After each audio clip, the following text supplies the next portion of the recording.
All right, patients and mobsters, we're going to go through some snatch work that I did a few days ago. Power snatch followed by a hang full squat snatch.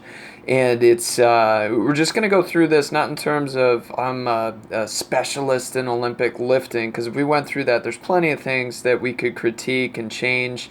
What we're looking for is proficiency with this and kind of looking at what positions we're hitting or what setups we're trying to hit throughout the phase and just kind of bring that to light. Also, if you start filming your own sessions, I really encourage a lot of the patients to do that. You can go through it and actually get some data immediately from yourself, make some modifications, see if you can make some improvements on the fly, because that's really how it's done. So we'll go through this. We'll start on the setup there.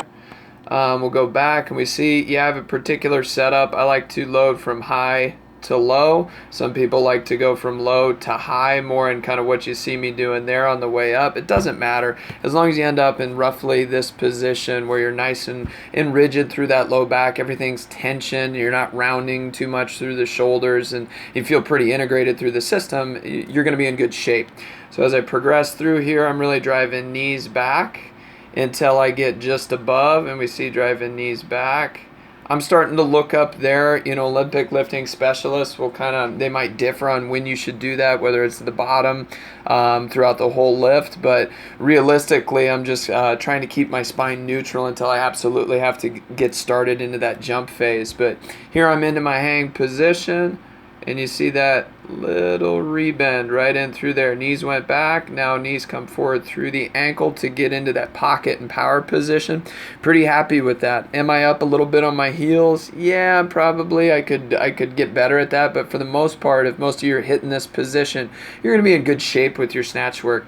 From here, I'm going to try and fully extend. So pretty good job of getting fully extended through the hips, popping up. Now, a big thing that we'll see in the second one is shrugging underneath the bar.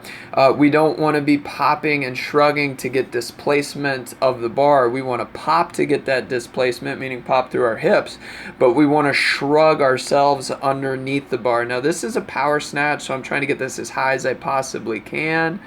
Little bit of shrug under there, but was able to catch in this nice solid position.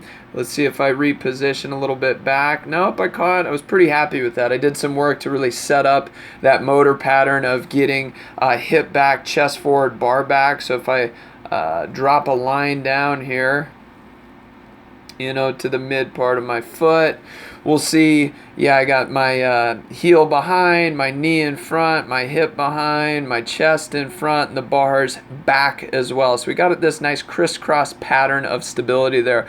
A lot of times people are trying to catch way too upright in a high position, dumps everything in the knees, and can really, if we don't catch with a lot of stability through the shoulder, if it were loose at all, can wreak havoc on the neck and on the rotator cuff. So really trying to get aware of this position with you in the office. Patients, I know we've done a lot of behind the neck push press, push jerk in the snatch position to ensure that we're actually hitting that awesome stable position that can be transitioned in these variants. But that's what we're talking about there, is trying to hit that position. Very important position to hit. Now, we'll go into the next lift here. And it's a little sloppy, to be honest, for me, but at the same time, there's some good things as far as my progression.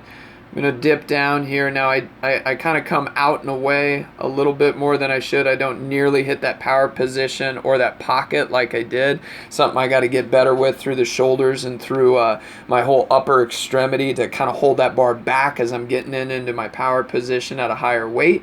But as far as pulling myself down and underneath the bar into that good position, for me, I'm pretty pleased with that. I sink just a bit to nestle under the bar, but again, we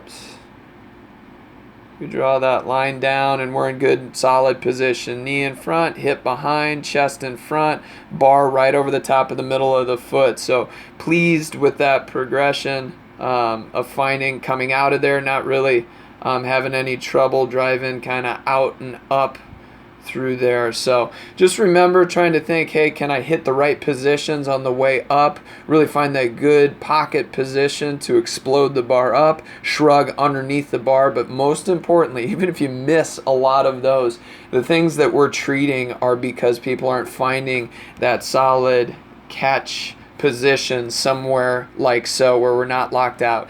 If you don't have the thoracic spine range of motion, if you don't have the open shoulder range of motion, and even the prerequisite range of motion through the hip, you're really going to struggle not only in this position with the snatch, but also on these bars over here when you're doing kip variants. So really commit to that, because it will help in the long term on so many things. Hope it helps, guys. Keep moving.